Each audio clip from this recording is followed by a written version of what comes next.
하나님의 말씀은 사도행전 10장 23절에서 35절의 말씀입니다. 베드로가 불러들여 유숙하게 하니라. 이튿날 일어나 저희와 함께 갈새 욥바 두 형제도 함께 가니라. 이튿날 가이사랴에 들어가니 고넬료가 일가와 가까운 친구들을 모아 기다리더니 마침 베드로가 들어올 때 고넬료가 맞아 발 앞에 엎드려 절하니 베드로가 일으켜 가로되 일어서라, 나도 사람이라 하고 더불어 말하며 들어가 여러 사람의 모인 것을 보고 이르되 유대인으로서 이방인을 교제하는 것과 가까이 하는 것이 위법인 줄을 너희가 알거니와 하나님께서 내게 지시하사 아무도 속되다 하거나 깨끗이 안타 하지 말라 하시기로 부름을 사양치 아니하고 왔노라. 묻노니 무슨 일로 나를 불렀느뇨? 고넬료가 가로되 나흘 전 이맘때까지 내 집에서 제 굿이 기도를 하는데 호련히 한 사람이 빛난 옷을 입고 내 앞에 서서 말하되 고넬료야, 하나님이 내 기도를 들으시고 내 구절을 기억하셨으니 사람을 욥바에 보내어 베드로라는 시몬을 청하라. 저가 바닷가 피장 시몬의 집에 우거하느니라 하시기로 내가 곧 당신에게 사람을 보내었더니 오셨으니 잘하였나이다. 이제 우리는 주께서 당신에게 명하신 모든 것을 듣고자 하여 다 하나님 앞에 있나이다. 베드로가 입을 열어 가로되 내가 참으로 하나님은 사람의 외모를 취하지 아니하시고 다 즐기시겠습니다. 각 나라 중 하나님을 경외하며 의를 행하는 사람은 하나님이 받으시는 줄 깨달았도다. 아멘. 할렐루야. 서로에게 평강의 복을 기원하는 마음으로 샬롬 인사 나누시기 바랍니다. 샬롬. 샬롬. 토요일 새벽 기도에 잘 나오셨습니다. 감사절 주간 잘 보내셨습니까? 이번 주간에 저희 교회 두 가정이 슬픔을 당하였습니다. 그래서 장례식이 오늘 두 차례 있게 되는데 이 명찬 집사님, 이정미 집사님 가정에 부친이 향년 87세로 소천하셔서 오늘 오전 11시에 로즈힐스에서 장례식이 있게 되겠습니다. 또 하나는 김중대 장로님 부인 김정산 집사님이 지병으로 돌아가셔서 그 장례식이 오늘 오후 3시에 할리우드에 있는 파리스트 론 세미터리에서 있게 되겠습니다. 유족들을 위해서 기도해 주시고 장례 절차를 위해서 기도해 주시기를 바랍니다. 내일이 벌써 주일입니다. 내일을 준비하는 오늘이 되시기를 바랍니다. 오늘 본 말씀에 보시면 베드로와 고넬료가 만나는 장면을 보여줍니다. 두 사람 사이는 너무 많은 차이점들이 있었어요. 시몬 베드로는 당연히 유대인이었고 고넬료는 어느 나라 사람이었죠? 고넬료는 로마인이었습니다. 그리고 베드로는 어부 출신이 전도자인 셈이고 고넬료는 당시 로마의 식민 치하에 있었던 유대 나라에 와 있던 주둔지 사령관, 지역 사령관, 백부장이었습니다. 로마의 정예 군대 100명을 거느린 지역 사령관이었던 거죠. 그 고넬료가 하나님을 경외하는 사람이었어요. 그리고 기도를 많이 하는 사람이었습니다. 그리고 백성들을 많이 구제하는 그런 사람이었어요. 하나님께서 고넬료를 불쌍히 돌아보신 것이죠. 그리고 고넬료 어떻게 구원할 수 있을까 하나님께서 계획하시고 주선하시고 섭리하신 것입니다. 그래서 먼저 고넬료, 기도하는 고넬료에게 하나님께서 임하셔서 환상 가운데 하나님이 사자가 그에게 베드로를 청하라 하는 지시를 내립니다. 고넬료 가정에 어떤 일이 일어난지를 전혀 까마득히 모르는 베드로가 기도를 하는 가운데 하나님께서 또 다른 환상을 보여주세요. 그 환상의 내용이 하늘에서 큰 그릇이 내려옵니다. 보자기 같은 그 큰 그릇이 네 군데에 줄이 하늘로부터 매어 달려서 내려오는데 베드로가 마침 시장하던 차에 들여다보니까 거기에 땅에 있는 온갖 짐승들, 기는 것들, 공중의 새들이 들어있어요. 하늘에서 음성이 나기를 베드로야 일어나 잡아먹으라 하는 음성이 들렸습니다. 그때 베드로가 내가 지금까지 부정한 식물, 깨끗지 않은 식물을 먹질 않았는데 제가 그것을 어떻게 먹을 수 있겠습니까? 하늘에서 음성이 다시 들려오기를 하나님이 깨끗게 하신 것을 내가 속되다 말하지 말라 하는 그런 음성이 들리면서 그 환상이 세 차례나 일어난 것입니다. 그래서 이것이 무슨 말일까? 무슨 뜻일까? 환상의 의미를 곰곰이 생각해보는 그 베드로에게 바로 고넬료가 보냈던 사람이 당도를 한 거예요. 근데 성령께서 베드로의 마음속에 내가 보낸 사람이니까 그 사람을 따라가라 하는 성령의 지시가 임한 것입니다. 우리가 어제까지 살펴봤던 말씀인데 우리 생활 속에서 어떻게 하면 성령의 지시를 받고 성령의 지도하심을 따라 살아갈 것인가? 두 가지 조건이 우리에게 필요합니다. 하나는 고넬료처럼 또 베드로처럼 항상 기도하는 삶을 살 때, 성령은 기도의 영이시고 은총과 간구하는 영이시기 때문에 기도하는 자의 성령의 감화감동, 지시, 지도하심이 임하기 때문입니다. 두 번째 조건은 베드로가 환상을 곰곰이 생각하는 거예요. 이 뜻이 무엇일까? 베드로에게 임했던 그 계시 의미를 그가 추구하고 궁구하고 연구한 것입니다. 마찬가지로 우리가 성령의 음성과 지시를 받기 위해서는 베드로에게는 환상이 임했지만 우리들에게는 계시된 말씀이 주어져 있는 것입니다.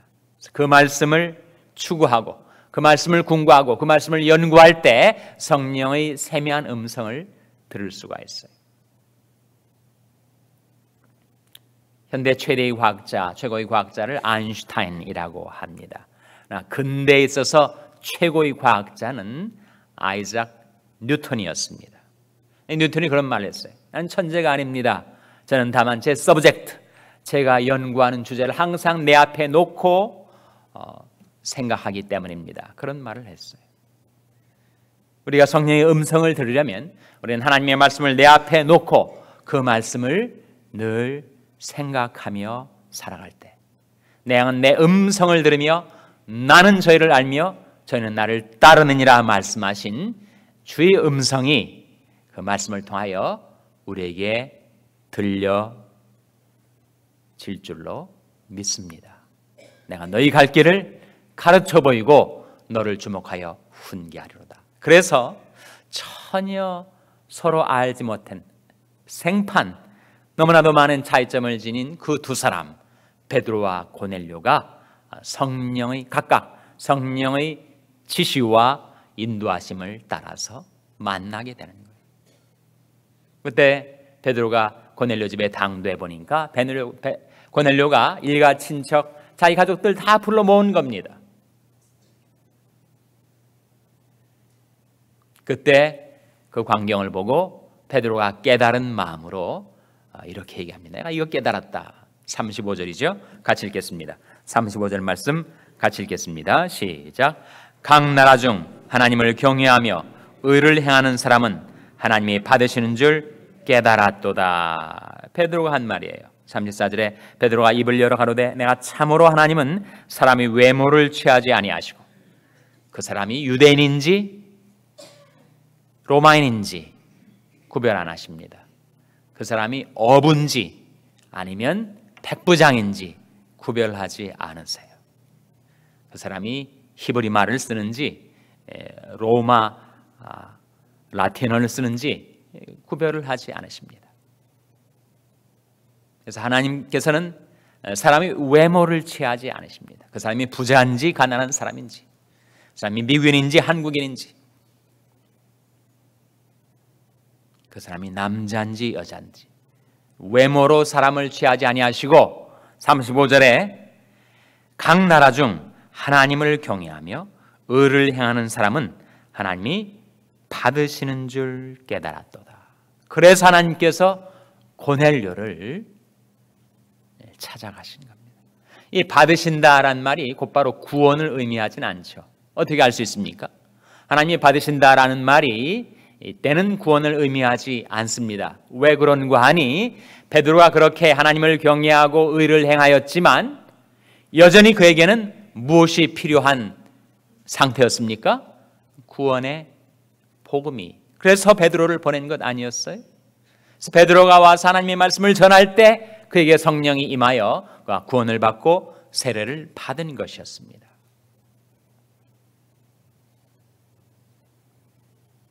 그래서 우리는 필요 조건과 충분 조건을 구별해야 돼요.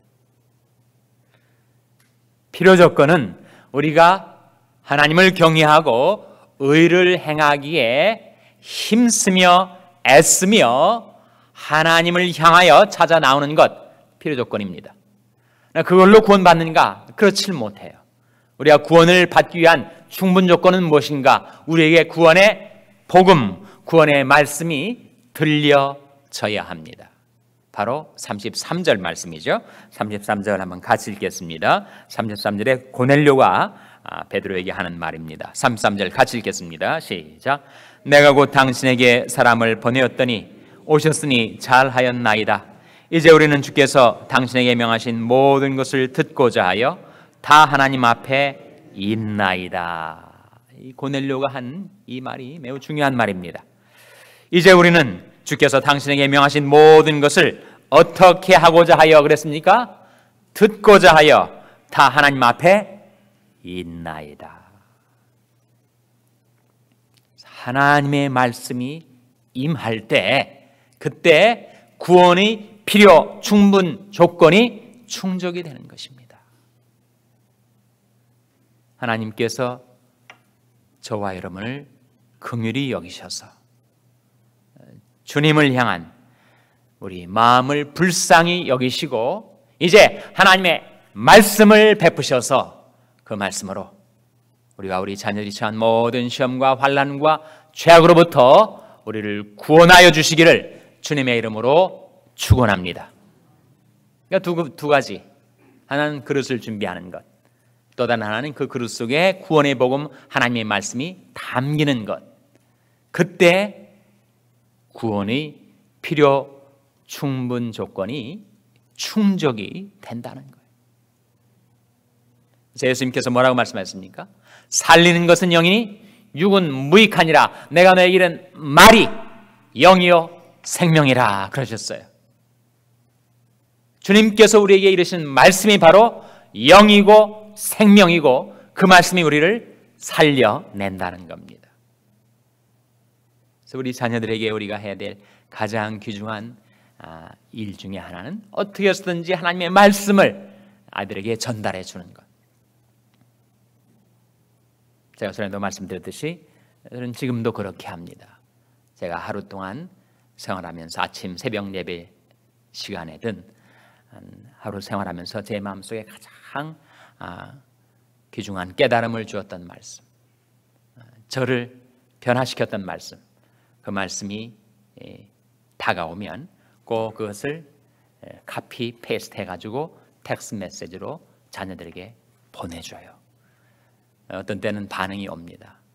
감사하다는 말도 오고, 그리고 전에 보냈던 말씀을 왜 또 보내십니까? 그런 반응도 오고, 그건 너무 중요하고 너한테 꼭 필요한 말씀이라서 내가 다시 보낸 거다, 이렇게 얘기를 하기도 합니다. 그럼 우리 자녀들에게 필요한 것은 하나님의 말씀이에요. 그 말씀이 우리 자녀들을 살려낼 수 있습니다. 살리는 것은 영이니 육은 무익하니라. 내가 너에게 이른 말이 영이요 생명이라. 예수님 말씀하셨어요.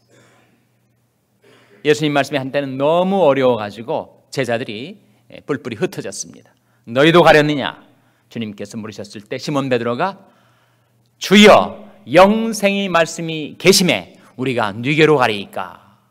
시몬 베드로가 그렇게 놀랍게 쓰임을 받을 수 있었던 것은 하나님 말씀에 대한 체험이 있었기 때문에, 그 말씀은 사람을 영생케 하는 말씀, 우리에게 영생을 가져다주는 말씀. 시몬 베드로가 주님한테 주여 영생의 말씀이 계심에 우리가 네게로 가오리이까, 그렇게 대답을 했던 것입니다. 뿐만 아니라 하나님의 말씀은 우리를 깨끗게 하는 말씀입니다. 여러분, 우리가 하루를 살아도 살다 보면 이런저런 추악한 죄악들이 내 마음, 내 영혼, 내 심령을 더럽힐 때가 있어요. 사람이 얼굴에 더러운 오물이 묻으면 물로 씻어내지만 내 심령, 내 영혼, 내 마음속에 묻은 이 더러운 죄악들은 무엇으로 씻어낼 수가 있습니까? 예수님께서 너희는 내가 일러준 말로 이미 깨끗하였으니, 곧 물로 씻어 말씀으로 깨끗하게 하사 거룩하게 하시고 자기 앞에 영광스러운 교회로 세우사 티나 주름 잡힌 것이나 이런 것들이 없이 거룩하고 흠이 없게 하려 하심이니라. 하나님의 말씀이 생수로 우리 심령, 우리 마음, 우리 인격에 들러붙은 추악하고 더러운 죄악들을 씻어낼 수가 있다는 거예요. 뿐만 아니라 하나님의 말씀은 연약한 우리들의 심령과 믿음을 견고하게 세워주는 효능이 있습니다. 바울이 에베소 교회 교인들을 향하여 지금 내가 너희를 주와 및 그 은혜의 말씀에 부탁하노니 그 말씀이 너희를 능히 든든히 세우사. 사람이 아무리 의지력이 굳센 사람도 험한 세파에 부딪혀서 나가 떨어질 때가 있죠. 시리와 좌절에 빠져서 일어서지 못할 때가 있습니다.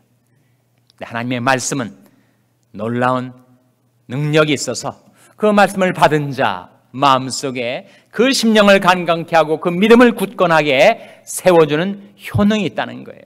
지금 내가 너희를 주와 및 그 은혜의 말씀께 부탁하노니 그 말씀이 너희를 능히 든든히 세우사. 하나님의 말씀은 세 가지 효능이 있습니다. 첫째로 우리를 소생케 하는, 우리를 살려내는 효능이 있어요. 둘째는 말씀이 생수가 되어 우리 심령, 우리 마음, 우리 영혼, 우리 인격 속에 묻은 온갖 더러운 죄악들을 씻어내는, 깨끗게 하는 효능이 있습니다. 셋째는 그 말씀은 연약하고 휘청거리는 우리 심령, 믿음, 우리 삶을 견고하고 탄탄하게 든든하게 세우는 능력이 있어요.